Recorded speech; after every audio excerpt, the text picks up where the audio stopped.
Present होते हैं, IAS, IIT, मतलब हम लोग कमाल कर देते हैं। अब तो अलग अलग क्षेत्रों में भी हम लोग कमाल कर रहे हैं। जैसे देखिए, मैं आरजे हूँ, कमाल करता रहता हूँ।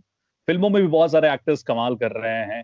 हमारे साथ बैठे हुए हैं वो जिन्होंने जबरदस्त कमाल किया है भाई। आईआईटी ऑलरेडी क्लियर कर चुके हैं।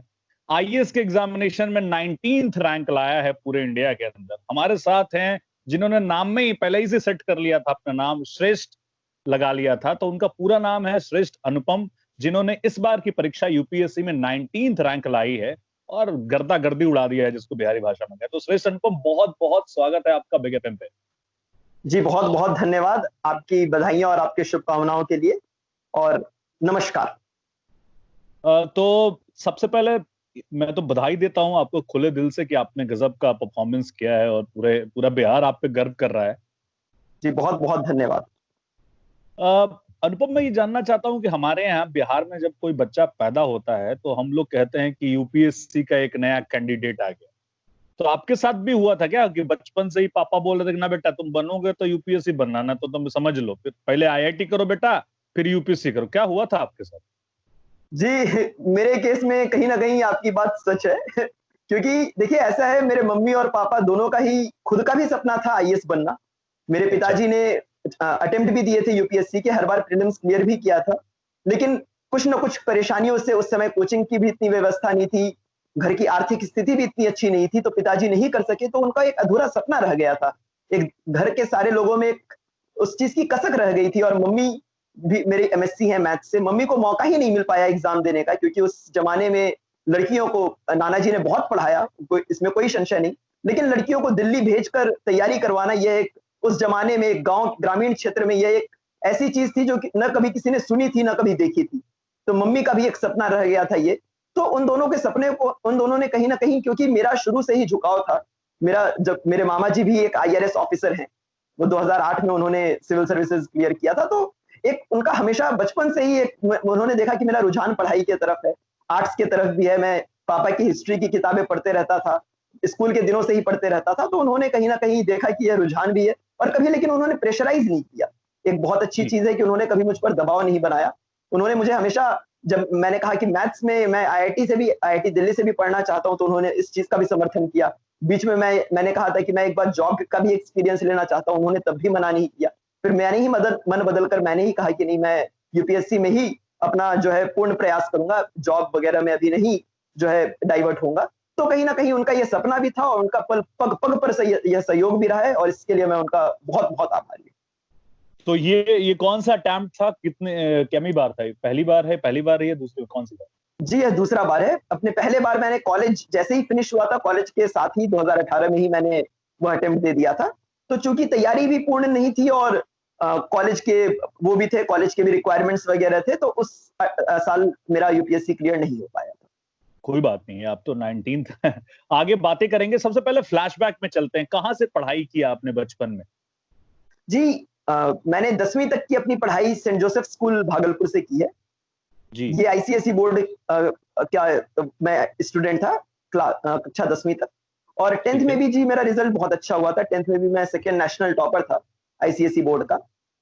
फिर कक्षा 11वीं और 12वीं में मैंने सीबीएसई बोर्ड में दाखिला लिया था, क्योंकि आईआईटी के लिए प्रिपेयर करना था, और आईआईटी का जो सीबीएसई की जो एनसीईआरटी बुक्स है वो आईआईटी के प्रिपरेशन में काफी हेल्प करती है।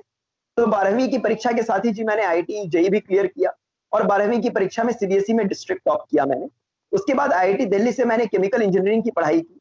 2018 में मैं आईआईटी दिल्ली से पास आउट हुआ, और 2018 में मैंने अपना पहला अटेम्प्ट दिया था, जिसमें मैं सफल नहीं हो पाया।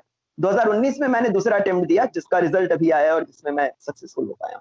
देखिए, अभी से ही आप सरकारी भाषा बोलने लगे, कक्षा वक्षा। बाप रे, मतलब पहले पूर्ण तैयारी है भाई आपका, और एकदम बात में भी डिप्लोमेटिक। देखिए, हमारे साथ डिप्लोमेटिक बात ना कीजिए, पहले ज्वाइन कीजिएगा तब कीजिएगा। हम लोग के साथ तो क्लासेस व्लासेस ही बोलिए। बिहार का जनता आपको सुन रहा है, हैं? जी, ये नेचुरल शैली है मेरी, अब क्या करूं इसमें। अच्छा। नहीं, हमको लगा कि पहले अधिकारी बनने वाले तो पहले ही से प्रैक्टिस कर ले रहे, कक्षा विज्ञान वगैरह। नहीं। जी अच्छा, कहीं ना तो कहीं वो। मैं हाँ, पूछना चाहता हूँ, इतना काहे पढ़ते हैं भाई? इतना पहले आईआईटी, बोर नहीं हुए कि पहले 10th टॉपर हो जाते हैं? यार, हम लोग एक दो बार टॉप किए, उसके बाद छोड़ दिए। 10th 12th हुए पापा मतलब जो लोग बधाई दे दी कि वाह बेटा बहुत अच्छा करते हो आप, 10th 12th district topper, IIT, फिर यूपीएससी, बाप रे बोर नहीं हुए इतना पढ़ के? जी बस ये है कि पढ़ाई का शौक शुरू से ही रहा, बचपन से ही। मेरी हॉबी भी है जो किताबें पढ़ना ही है। तो जब मैं कोर्स की किताबें जितना नहीं पढ़ता था, उससे अधिक नॉवेल्स और स्टोरी बुक्स पढ़ता था। और पापा मम्मी दोनों ने ही बहुत समर्थन भी किया। अभी भी मैं जब भी फ्री टाइम मिलता है तो मैं कोई ना कोई नॉवेल उठाकर नॉवेल पढ़ रहा होता हूँ या क्रिकेट देख रहा होता हूँ। तो हमेशा से ही पढ़ाई और लिखने की तरफ एक रुझान रहा। कविताएं लिखने लग गया था मैं 6ठी कक्षा से ही, अभी भी कविताएं लिखता अरे हूँ। वाह, अभी तो हम लोग कविता सुनेंगे बाद में अभी। जी धन्यवाद। तो तो एक पढ़ाई और लिखने की तरफ जो रुझान रहा, तो कहीं न कहीं इसलिए पढ़ाई कभी एक बोझ की तरह नहीं लगी, हमेशा एक अपने क्या बोलूँ उसे, एक होता है ना, एक अपने नेचर की तरह लगी वो हमेशा, कि पढ़ाई मतलब करना एक आप रणछोड़ रैंचो है, रणछोड़ दास चांचड़ नहीं? जी, जी जो कह लीजिए आप। पापा क्या करते हैं आपके? जी, पापा एक एनजीओ है, जयप्रभा महिला विकास केंद्र, तो उसमें ऑपरेशनल हेड है मेरे पापा। ओके, मतलब हाँ जी। बहुत एलीट, बहुत पैसा एलीट फैमिली से नहीं, मिडिल क्लास फैमिली से? जी, जी, बिल्कुल मध्यम वर्गीय हैं हम लोग। एक देखिए मध्यम छोटा-मोटा वर्गीय। व्यवसाय है, उसके अलावा वो तो सोशल वर्क है, वो एनजीओ तो, उसके अलावा एक छोटा-मोटा व्यवसाय है हमारा, तो बिल्कुल मध्यम वर्गीय और परिवार वो से लोग ताल्लुक रखता हूँ मैं। भागलपुर में ही रहते हैं? जी, भागलपुर में ही रहते हैं। अभी कहाँ हैं आप? दिल्ली? जी, मैं भागलपुर में ही हूँ, मैं अभी घर पे ही आया हुआ हूँ। इंटरव्यू ओह के अरे बाद क्या ही बात! मैं घर पे ही आ गया था। तो मतलब अभी तो गर्दा गर्दी उड़ गया होगा अभी चारों तरफ। हाँ जी, कई मीडिया चैनल्स और कई रिपोर्टर्स आए हैं, तो अभी सब लोगों के कॉल और मैसेजेस का भी जवाब नहीं दे पाया हूँ। दोस्त जो है वो मन ही मन बहुत शिकायतें भी कर रहे होंगे गलिया कि ये रहे हैं, देखो। हाँ जी। अब ये सब पैंतरा लेने लगा। तो क्या, अब जरा थोड़ा हम लोग कुछ लोगों को ज्ञान भी दे देते हैं आपके माध्यम से, क्या क्या विषय था आपका इस बार यूपीएससी में? जी, मेरा ऑप्शनल सब्जेक्ट सोशियोलॉजी था ओके। और जीएस तो अब कॉमन है सारे स्टूडेंट्स के लिए। हम्म। और उसके अलावा इंटरव्यू तो जी 4 पेपर जीएस के, 2 ऑप्शनल के पेपर हो गए और सोशियोलॉजी के 2 पेपर्स, 1 हम्म। एसे का पेपर और फाइनली इंटरव्यू। ओ, तो पहले तो 2 पेपर्स होते थे, अब एक पेपर ही आप जी, लेते जी, हो? पहले पापा के समय 2 ऑप्शनल्स हुआ करते थे। ये लगभग समझिए पिछले 7-8 सालों में ये उन्होंने एक ऑप्शनल की तरफ जो है वो कर दिया, वो शिफ्ट हो गया 2013 के बाद से। और जीएस पे ज्यादा ध्यान दिया है? जी, तो जीएस के 2 पेपर्स अगर पढ़ा। हाँ, अगर मैं ओवरऑल पहले ये क्वेश्चन क्लियर कर दूं, फिर क्योंकि बहुत बच्चे बिहार से आईएएस बनना चाहते हैं, बीपीएससी बनना चाहते हैं, तो क्या है फंडा? मतलब कितने घंटे पढ़ते थे? रूटीन का सब बहुत कहते हैं, जो पास होते हैं आप भी बोलिएगा, रहे हम तो बहुत पढ़ते थे, 16-14 घंटा जी पढ़ते। नहीं, ऐसा जी क्या क्या नहीं। क्या है, रूटीन क्या होता है? जी, मैं मानता हूँ कि देखिए, हर किसी का एक ऑप्टिमम टाइम होता है कि इतना समय आप डेली पढ़ सकते हैं बिना बहुत अधिक प्रेशराइज़ किए खुद को। मेरे लिए वह अनदिना, अगर मैं नॉर्मल डेज़ की बात करूँ तो वह 6 से 8 घंटा होता था और अगर परीक्षा करीब आ गई, तो 8 से 10 घंटे हो जाता था वो। लेकिन इसके अलावा मैं बीच में ब्रेक भी लेते रहता था, जैसे हफ्ते में संडे जो है, वो मैं थोड़ा रिलैक्स करने के लिए रखता था कि एक बार दिमाग जो है वो यथास्थिति नॉर्मल भी हो जाए, कुछ मूवी भी देख लूँ, जिससे कि एक होता है, एक आपकी ज़िंदगी में जी बना रहना चाहिए। एक अगर आप पढ़ाई में ही पूरे समय लगे रहिएगा, तो फिर वो खुद ही आप देखिएगा कि उससे जो है आपका रुझान कम हो जाएगा। तो एक बना रहे, एंटरटेनमेंट भी बना रहे, पढ़ाई में भी वो हेल्प करता रहे, इसलिए मैं कुछ ना कुछ हर दिन भी रिलैक्स कर लेता था और वीकली 1 दिन भी रिलैक्स कर लेता था। तो मैं कहूँगा जी देखिए, एक आप अपनी स्ट्रैटेजी डिफाइन कीजिए कि क्या स्ट्रैटेजी है। आप चाहे 8 घंटे में कंफर्टेबल हैं, 10 घंटे में कंफर्टेबल है, 12 घंटे में कंफर्टेबल है, आपको खुद पता चल जाएगा कि आपको कितना समय लगेगा तैयारी करने के लिए, कितना सारे सब्जेक्ट्स को कंप्लीट करने के लिए, और उसी अकॉर्डिंग आप अपना एक रूटीन बनाइए, एक शेड्यूल बनाइए और उस शेड्यूल को आप फॉलो कीजिए, तो कहीं दिक्कत नहीं आएगी। मतलब कह रहे हैं कि आप ऐसा रूटीन बनाइए जिससे माइंड को भी रिलैक्सेशन मिले। बिल्कुल, बिल्कुल, क्योंकि ये एक मैराथन है, ये 100 मीटर रेस नहीं है। तो एक मैराथन में बहुत इंपॉर्टेंट है कि आप सारे स्टेजेस पे आप अपनी एनर्जी बनाए रखें। अगर आप सारी एनर्जी शुरू में ही झोंक दीजिएगा, तो अंत समय में आपके पास एनर्जी ही नहीं बचेगी। ऐसे भी हम लोग यहाँ कहते हैं, लटकला बेटा तो गिल्ला बेटा, बट लटकना नहीं है हम लोग को। बिल्कुल जी, अच्छा, बिल्कुल। तो एक क्या मैसेज देंगे जो बच्चे, अभी तो रिजल्ट का, सावन का महीना को हम कह रहे हैं रिजल्ट का महीना, 10th आ गया, 12th आ गया, बीपीएससी सबका रिजल्ट आ रहा है, तो बिल्कुल, बच्चे जो बिल्कुल। क्रैक नहीं कर पाए हैं उनको क्या कहेंगे, या जो आगे तैयारी करना चाहते हैं उनको क्या मैसेज देंगे? फिर हम लोग इंटरेस्टिंग पार्ट पे आएंगे। जी, मैं देखिए, एक ही मैसेज है मेरा कि सबसे ये इस परीक्षा के लिए या किसी भी परीक्षा के लिए 3-4 मूल मंत्र होते हैं। तो मैंने अपने लिए 3-4 मूल मंत्र गाँठ बाँध लिए थे। सबसे इम्पोर्टेंट था हार्ड वर्क। परिश्रम का कोई अल्टरनेटिव नहीं है। आपको हार्ड वर्क करना ही करना है अगर आपको जीवन में सफल होना है। दूसरी चीज़ है कंसिस्टेंसी, निरंतरता।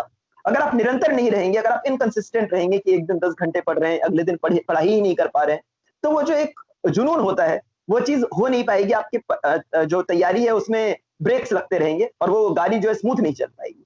तीसरी चीज है कि आप में आत्मविश्वास बना रहना चाहिए। जब से मैंने तैयारी शुरू की थी, मैं अपने पहले प्रयास में असफल रहा, उससे भी मैंने सीख ली।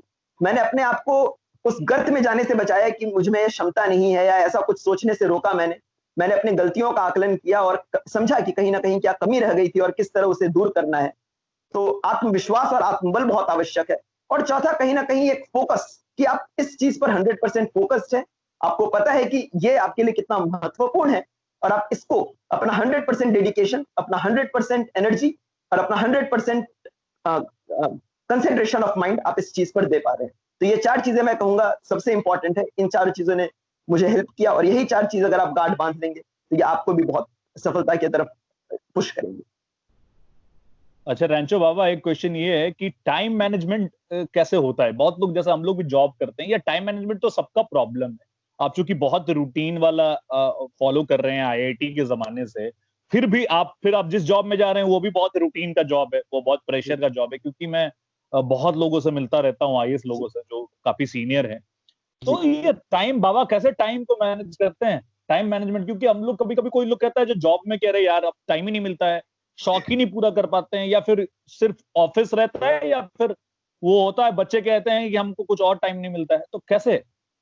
जी, मैंने इसके लिए मैं जब से बचपन से भी पढ़ता था, तो मेरे पिताजी ने मुझे सिखाया कि रूटीन बेस्ड पढ़ाई अगर करोगे, कि तुम डेली का रूटीन बना लो, अगर मंथ वाइज रूटीन बना लो, ईयरली रूटीन बना लो, तो कहीं ना कहीं तुम्हें पता होगा कितनी पढ़ाई करनी है, कब ब्रेक लेना है। तो एक होता है पूरे साल का तुम्हारे पास जो है चार्ट प्रिपेयर्ड रहेगा। तो मैंने उस चीज को गांठ बांध ली थी और रूटीन बेस्ड प्रिपरेशन किया हमेशा, चाहे वो 10वीं की कक्षा के लिए हो, चाहे वो आईआईटी के लिए हो, चाहे यूपीएससी के लिए हो। तो मैं जब भी, जैसे प्रीलिम्स अगर आना है, अगर मान लीजिए 3-4 महीने बचे प्रीलिम्स में, तो मैं आखिरी दिन से, प्रीलिम्स के दिन से लेकर वो 4 महीने पहले तक का रूटीन बनाता था। उसमें इस तरह बनाता था कि क्या क्या सब्जेक्ट्स मुझे कितने कितने समय में कंप्लीट करना है, क्या क्या करना है। ये एक ब्रॉड रूटीन हो गया। और एक डेली रूटीन भी बनाता था कि हाँ, या जैसे सुबह उठने का लगभग समय निश्चित था कि हाँ, सुबह 6:30-7 बजे तक लगभग उठ जाता हूँ। रात में सोने का समय निश्चित कर लिया था। दिन में खाने, ये रात सबका में समय कितने बजे फिक्स सोते था। थे? जी, 11 बजे के अराउंड सो जाता था मैं, 11 साढ़े 11 के अराउंड सो जाता था और सुबह 6:30 6 से 7 के बीच में किसी भी समय मैं उठ जाता था। क्या तो बात! ये एक निश्चितता थी इस बात में। तो कहीं न कहीं ये रूटीन बेस्ड प्रिपरेशन ने, और क्योंकि मुझे पता होता था कि हाँ, ये 1 हफ्ता में मेरा रूटीन इस तरह का रहने वाला है, मुझे इतने टेस्ट देने हैं, इस तरह से पढ़ाई करनी है, तो इस चीज़ ने बहुत हेल्प की मेरी। तो पढ़ाई कहाँ कर रहे थे? मतलब दिल्ली में पढ़ाई कर रहे थे, घर में पढ़ाई कर रहे थे, कहाँ हो? जी, दिल्ली में, मतलब आईआईटी में से 2018 से पास आउट होने के बाद मैंने दिल्ली में रहकर जियासराय में एक रूम ले लिया था मैंने। और आईआईटी दिल्ली के लाइब्रेरी जो है वो वहाँ के एलुमनाई लोग के लिए खुली रहती है और वहाँ पे एक बहुत अच्छा इकोसिस्टम है। चूँकि बहुत सारे सीनियर्स हैं जो बहुत प्रिपेयर कर रहे हैं और बहुत नहीं, सारे बढ़िया लोग हैं जो किया। निकाले हुए हैं, जो बहुत आपको हेल्प करते हैं। तो कहीं न कहीं इस मेरे बैच के जितने मेरे बाकी मित्र भी थे, तैयारी वाले, हम लोग सब वहीं आईआईटी दिल्ली की लाइब्रेरी में ही पढ़ाई करते थे। नहीं नहीं, घर पे ठीक है, नहीं कर रहे तो आए इसके बीच में ये लोग थोड़ा, ये आलू ले आओ बाबुआ और प्याज ले आओ बउआ, ये डिस्टर्ब डिस्टर्ब होता रहता है कि नहीं? तो बढ़िया किया। नहीं, नहीं, अच्छा, नहीं, एक नहीं जी, बिल्कुल। जी जी हाँ, हाँ। जी जी, मैं बोल रहा था कि मतलब घर में आया था बीच में, जैसे 1-2 महीने घर पे भी रह के पढ़ा, लेकिन इस चीज़ में क्योंकि मम्मी-पापा ने खुद भी, उनने ये तैयारी की भी है तो वो आलू लाने और प्याज लाने वाली स्थिति तो नहीं आई, लेकिन देखिए घर में ऑटोमैटिक रिलैक्सेशन वाली चीज़ आ जाती है कि आप जी घर आ जी। गए तो आपको खुद ही मन करता है कि हाँ, थोड़ा रिलैक्स कर ले, थोड़ा टीवी देख ले थोड़ा ये कर ले। तो चलिए अब थोड़ा लाइटर पार्ट को हम जानते हैं आपके, तो उस तरफ बढ़ते हैं। तो आप क्या स्टेटस क्या है, सिंगल है, क्या है? जी, सिंगल ही हूँ। झूठ बोल, मतलब गर्लफ्रेंड तो होगी, इतना खूबसूरत हैं, कविता वविता लिखते हैं, आईआईटी में चले गए। हालांकि आईआईटी में तो लड़कियां कम रहती हैं। जी, जी। आईआईटी में जेंडर रेशियो जो है वो 11:1 का है, तो वहाँ तो पहले ही जो है आपका आईआईटी में आने से पहले ही पत्ता काट कटा रहता है वहाँ तो। तो तो वहाँ तो सोचना ही नहीं है। पढ़ाई के अलावा कोई और किताब पढ़े हैं आप? जी, जी, मैं पढ़ाई के अलावा ही नहीं बहुत नहीं नहीं नहीं नहीं, मैक्सिमम। वो किताब में बाद में आऊंगा। मतलब नहीं, किताबें बहुत सी पढ़ी होगी तुमने, मगर कोई चेहरा तुमने पढ़ा है, वो गाना है ना एक। तो कोई जी, जी, लड़कियों के कभी रहे हैं? जी नहीं, अभी तक तो नहीं। पढ़ाई से इतनी फुर्सत ही नहीं मिली और जो पढ़ाई से फुर्सत मिली वो दोस्तों के साथ समय जो है वो गुज़र तो गया। कल रिजल्ट आया है, बरतुहारी आज से हमको लगता है शुरू हो गया होगा पूरा भागलपुर से। जी, अभी तक तो भगवान की दया से नहीं शुरू हुआ है। उम्र का भी देखिए 23 का हुआ हूँ अभी, तो अभी तो उम्र भी अरे नहीं बाप रे, है। 23 ही के हैं? नहीं तो अभी तो आप करिएगा भी मत, अभी जी, पाँच नहीं, छह साल बिल्कुल, ही तो बिल्कुल। भाई। अभी मेरे से बड़ी दीदी है मेरी, तो वो ओ, 1.5 साल बड़ी है मुझसे। नहीं लेकिन तो अब देखिए आप तो आईएएस क्लियर कर चुके हैं, आपका डेविएशन भी खत्म, कोई डिस्ट्रैक्शन है नहीं जिंदगी में, तो एक आध बार दिल भी तुड़वा लीजिए और अच्छे आईएएस बनिएगा। जी, ध्यान में रखूँगा। हाँ तो अच्छा, आपको आपकी पोस्टिंग तो बिहार में ही होगी मोस्ट प्रोबेबली। हाँ जी, अभी कंफर्म नहीं है लेकिन उम्मीदतः बिहार में हो जानी चाहिए। चलिए, तो आप कविता के संपर्क में नहीं है लेकिन कविता लिखते हैं, ये आप, तो हाँ, कैसी कविता लिखते हैं भाई? जी, सब तरह की लिखता हूँ, रोमांटिक कविताएँ भी लिखी है मैंने। तो एक सामाजिक। आध जो आपको याद है, हमारे चूंकि मैं रेडियो का हूं तो हमारे जो लिसनर्स हैं, वो दर्शक जो हैं, वो एक आध सुनना चाहेंगे, अगर आपके पास कोई मोबाइल पे लिखा हुआ हो या याद हो। जी, तो जी चंद पंक्तियाँ कहूँगा मैं, पूरी किस तरह की इरशाद। कविता सुनना चाहेंगे आप ये बताइए पहले तो? देखिए, रोमांटिक पढ़ाई में तो आप अव्वल हैं ही, अब एक रोमांस भी आना चाहिए जिंदगी में, है कि नहीं? जी, जी, और जी। 23 साल का युवा तो रोमांस न करे तो फिर क्या करे? तो चलिए आपकी फरमाइश पे एक रोमांटिक पोएम पेश है। तो जी। यह कविता है, इसका नाम है बदलते किनारे। तो कविता कुछ यूँ है कि कुछ अलग था तुम में, कुछ अलग था तुम में, इस अलगाव ने था मुझे पुकारा।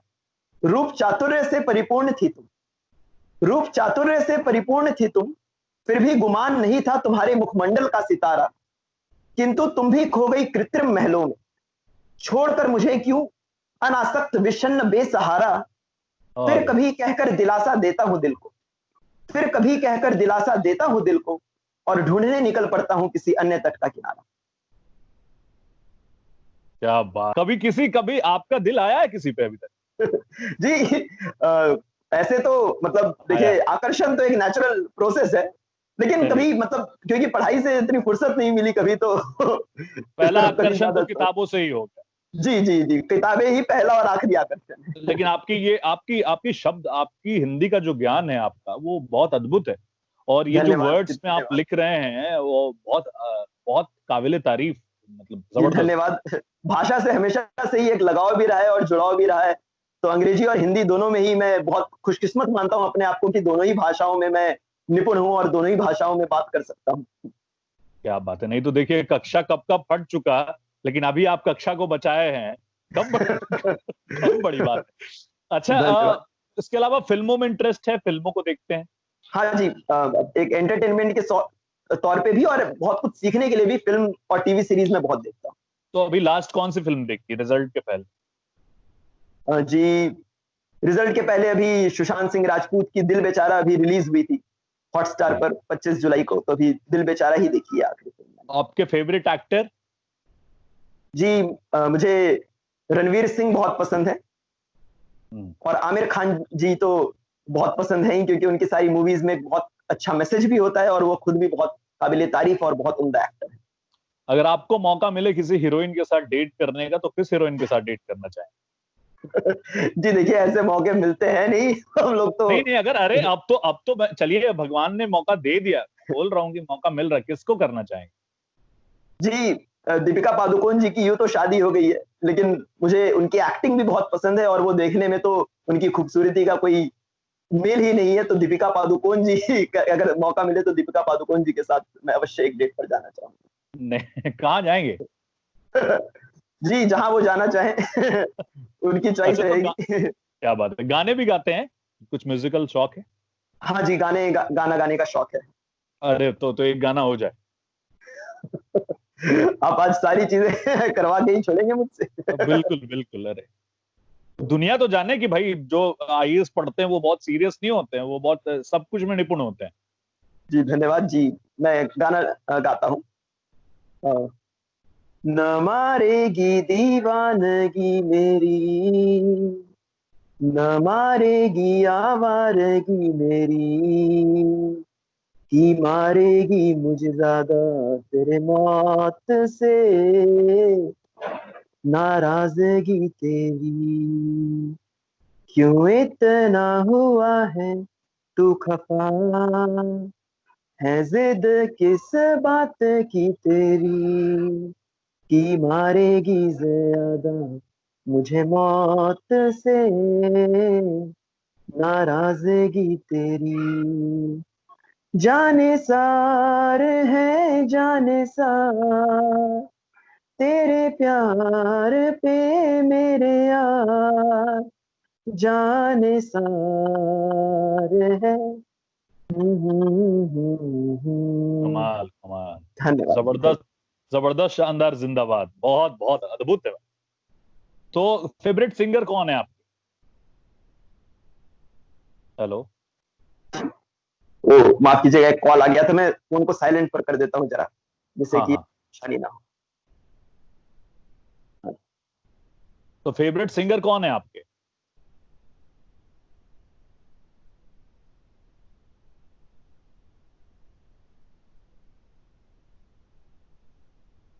हेलो हाँ, फेवरेट सिंगर कौन है आप?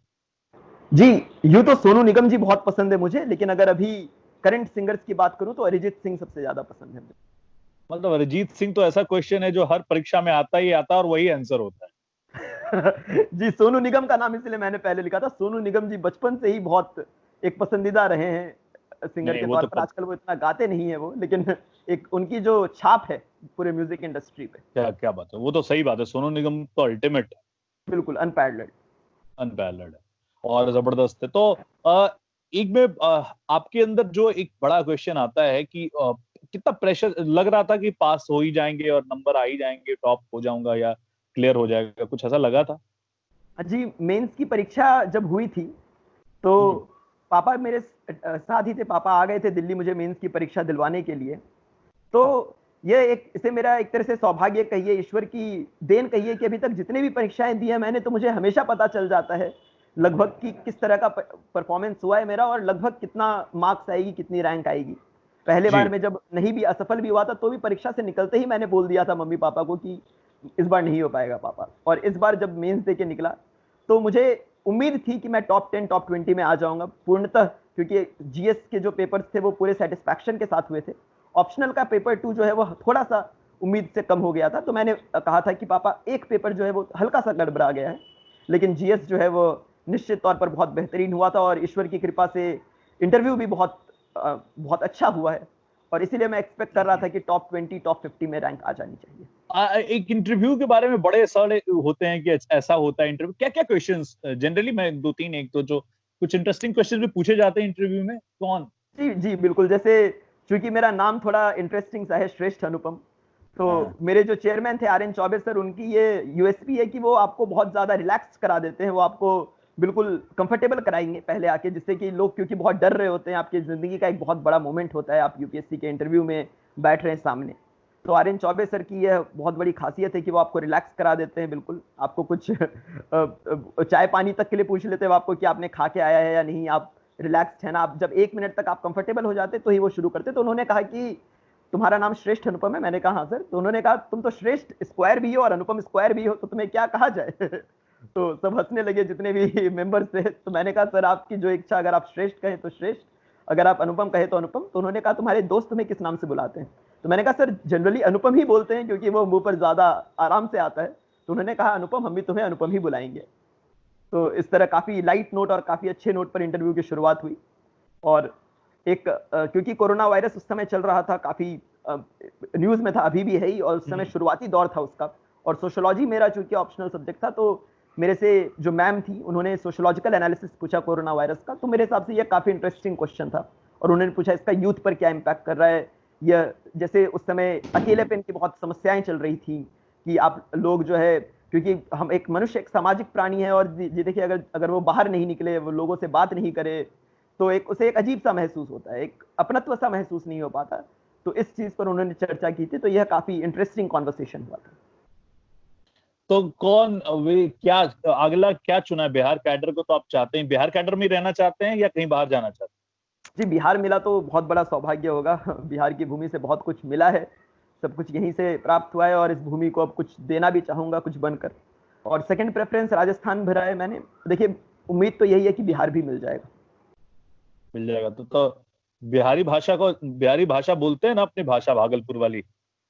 जी, इतना निपुण नहीं हूं मैं उसमें, क्योंकि घर में भी हिंदी में ही बात होती है जनरली। Okay okay. तो मैं समझ पाता हूँ, तो लेकिन क्या, बोल नहीं पाता इतने अच्छे से। तो वो क्या ज्वाइन करना, आपका फेवरेट डिपार्टमेंट कौन सा होगा जिसमें आपको लगता है कि काम करने एडमिनिस्ट्रेटिव की जरूरत सर्विसेज मेरा नहीं? नहीं, प्रेफरेंस जो है। वो तो होगा, उसमें उसमें कोई डिपार्टमेंट। जी, एज ए डीएम तो मतलब आपको डायरेक्ट डिपार्टमेंट्स नहीं दिए जाते, एज ए डीएम तो नहीं आपको नहीं, पूरा वो तो मैं समझ रहा हूँ, बाद में कोई एक आपको लगता है कि कोई एक ऐसा सेक्टर जिसमें आप बाद में, ऑब्वियस मुझे पता है कि आप डीएम ही जी बनिएगा, जी उसके बाद आप फिर किसी विभाग में जाएंगे। जी मैं जी जी वो नहीं, डीएम तो ओवरऑल आपके पास सारा कुछ रहेगा, लेकिन जी अगर कोई विभाग, जिस कोई जी, सेक्टर मैं आप समझ पहले बता रहे हो कि इसमें आप काम करना चाहें, बिहार को उसमें और आगे बढ़ाना चाहें। जी, शिक्षा का क्षेत्र मेरे लिए हमेशा से ही एक अट्रैक्शन का क्षेत्र रहा है। और मैं मानता हूं कि इस क्षेत्र में, क्योंकि मैंने अभी तक कुछ सफलताएं भी अर्जित की है, काफी कुछ सीखा भी है और बहुत एक्सपीरियंस भी है, अपना भी, अपने माता पिता का भी, अपने बहुत सारे दोस्तों का भी। तो शिक्षा के क्षेत्र में बहुत काम करने की भी आवश्यकता है। और यह कहीं ना कहीं हमारे देश के जो युवा पीढ़ी है, वह शिक्षा ही एक वो चीज है जो कि उस युवा पीढ़ी को देश का कर्णधार बनाएगी। तो शिक्षा के क्षेत्र में मैं काम करना चाहूंगा। क्या बात है। और चलिए, हम आशा करते हैं कि जल्दी से एक लड़की मिले आपको और आपका दिल टूटे या उसके साथ एकदम परमानेंटली जुड़ जाए, और श्रेष्ठ अनुपम वहां भी श्रेष्ठता दिखाएं। और आपके लिए धन्यवाद। 2 लाइन यही हम बिहारी भाषा में गाएंगे कि जिया हो बिहार के लाला, जी, बहुत जिया बहुत हो धन्यवाद। बिहार के लाला, जिया तू 1000 साल। जो होता है ना कि कमाल कर दिया। और बिल्कुल आई बिल्कुल। होप कि आप बहुत अच्छा करेंगे, और हम लोग तब भी इंटरव्यू करेंगे जब आपकी पोस्टिंग होगी बिहार में।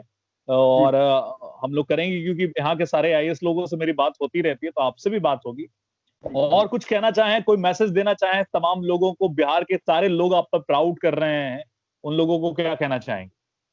जी, सर्वप्रथम आप सबका बहुत बहुत आभार और बहुत बहुत धन्यवाद। आप सब लोगों का प्रेम, आप लोग का आशीष, आप लोग का जो ब्लेसिंग्स और ग्रीटिंग्स रही हैं, उन सब से बहुत मनोबल ऊंचा रहा है मेरा हमेशा। बिहार की धरती पर पैदा होकर मैं अपने आप को बहुत गौरवान्वित महसूस करता हूं। यह हिस्टोरिकली हमारा जो यह प्रदेश है, यह बहुत एक होता है विश्व के लिए एक एग्जाम्पल था। अंग प्रदेश की अगर बात करें, अगर हम मगध राज्य की बात करें, जितने भी हमारे पौराणिक इतिहास जो रहा है, वह बिहार जो है उसका सेंटर में रहा है उस चीज के हमेशा। और आगे भी मैं यही चाहूंगा कि मैं बिहार के लिए कुछ कर सकूं।